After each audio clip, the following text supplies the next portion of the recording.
नमस्कार, आप देख रहे हैं बिहार न्यूज और मैं हूं आकांक्षा। और इस वक्त मैं बिहार न्यूज के न्यूज रूम से हूं और जहां जानेंगे हम लोकसभा में के तीसरे चरण की मतदान आज 5 सीटों पर बिहार में हो रही है। इसके अपडेट्स अपने सहयोगी प्रीति के साथ। तो प्रीति, बताएं क्या कुछ अपडेट्स हैं बिहार में।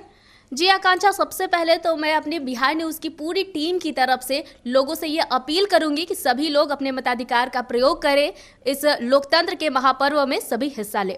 और जो इस वक्त के चुनावी अपडेट्स हैं, मैं आपको बता दूं कि आज बिहार में तीसरे चरण के जो चुनाव हो रहे हैं वो बिहार में 5 सीटों पर चुनाव हो रहे हैं, जिसमें अररिया, सुपौल, झंझारपुर, खगड़िया और मधेपुरा है।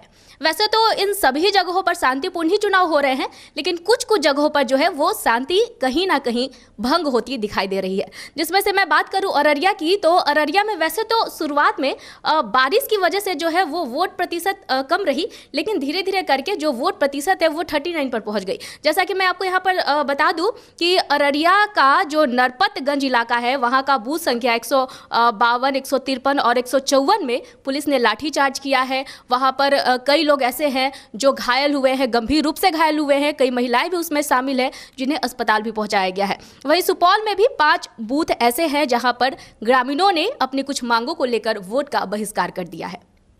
तो देखिए, हमारी सहयोगी प्रीति ने सही कहा, अपने मत का प्रयोग करें और मतदान केंद्र तक जाएं और अपने मत का प्रयोग करें। अब चलेंगे, रुक करेंगे अपने अगले सहयोगी विशाल के पास और जानेंगे कि उनके पास क्या कुछ अपडेट्स है। बिहार में 5 जगहों पर वोट हो रही है, तो इसके बारे में आपके पास क्या अपडेट्स हैं, क्या प्रतिशत है अभी वोट की?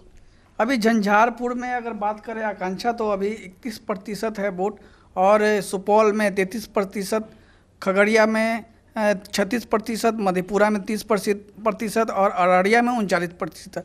तो इस कुल मिलाकर देखा जा रहा है तो ये जो अभी 1 बजे तक का अप टू डेट है, और ये जो है बहुत ही अच्छा परसेंटेज एक तरह से माना जाए इसको।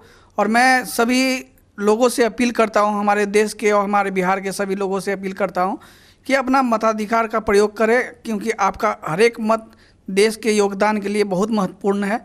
और दूसरी चीज़, मैं इलेक्शन कमीशन यानी चुनाव आयोग को भी ये अब बिहार न्यूज़ की तरफ से धन्यवाद देता हूं कि जिस प्रकार से अभी तीसरा चरण का चुनाव हुआ है और जिस प्रकार से उनके द्वारा जो व्यवस्था बनाई गई है, जिस तरह से चुनाव कराई जा रही हैं, तो उसमें काफ़ी चुनाव आयोग का एक बहुत हद तक योगदान रहा है। और शांतिपूर्ण योगदान के लिए हम चुनाव आयोग को बिहार न्यूज़ की सभी टीम की तरफ से उन्हें धन्यवाद देता हूँ।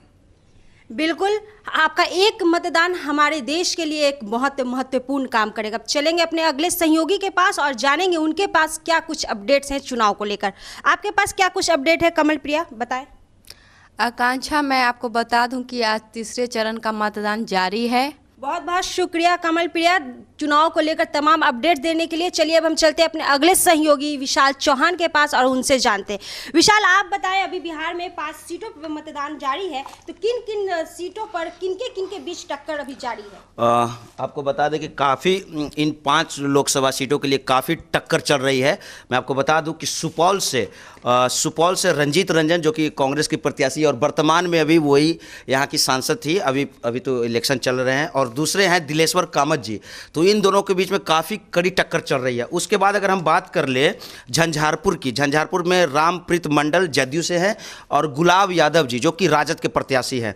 और सुपौल से अगर हम बात कर ले, सुपौल से आपको दिलेश्वर कामत जी और रंजीत रंजन के बारे में मैंने आपको बताया अभी। अगर उसके बाद हम अगर बात कर ले अररिया से, तो अररिया से सरफराज आलम जो कि महागठबंधन के प्रत्याशी हैं। और उसके बाद अगर हम बात कर ले यहाँ एनडीए के जो प्रत्याशी हैं वो प्रदीप कुमार सिंह जी हैं। उसके बाद अगर हम बात कर ले खगड़िया से महबूब अली कैसर जी जो एनडीए के प्रत्याशी और वर्तमान में यही अभी वहाँ के सांसद भी हैं।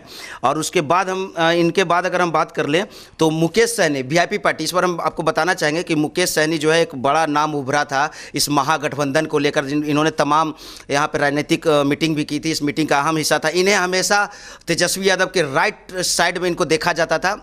आपको याद होगा कि इन्होंने मछली चावल का भी दावा दिया था, जिसमें तमाम गठबंधन की पार्टियां आई थी, उसमें शरीक हुई थी, और सारे ने उस मछली का लुत्फ उठाकर खाया था। तो यहाँ पर मुकेश सहनी जो एक नया नाम जो जुड़ा है वीआईपी पार्टी की तरफ से महागठबंधन में, तो इनको लेकर एक काफ़ी चर्चा रही थी और काफ़ी माहौल जो था वो गर्म था इनको लेकर, और काफ़ी चर्चाएँ में रहे थे, मीडिया में भी ये बहुत चर्चा में रहे थे। अब अगर हम इसके बाद हम अगर बात करें तो मधेपुरा में आपको हम बता दें यहाँ पर त्रिकोणीय टक्कर चल रही है, जहाँ पर अभी वर्तमान सांसद जन अधिकार पार्टी के पप्पू यादव जी हैं, और उसके बाद अगर हम बात कर लें तो जदयू से दिनेश चंद्र यादव जी और शरद यादव महागठबंधन से आए हैं। तो अभी हमको बता दें कि इन त्रिकोणीय में अगर जो कांटे की टक्कर चल रही है उसमें दिनेश चंद्र यादव जो जदयू से हैं उनके और ये आपको शरद यादव के बीच में घनिष्ठ जो चल रही है टक्कर, तो देखना ये अब 23 मई को ये पता चल जाएगा कि आखिरकार क्या कुछ जनता ने किसे चुना है।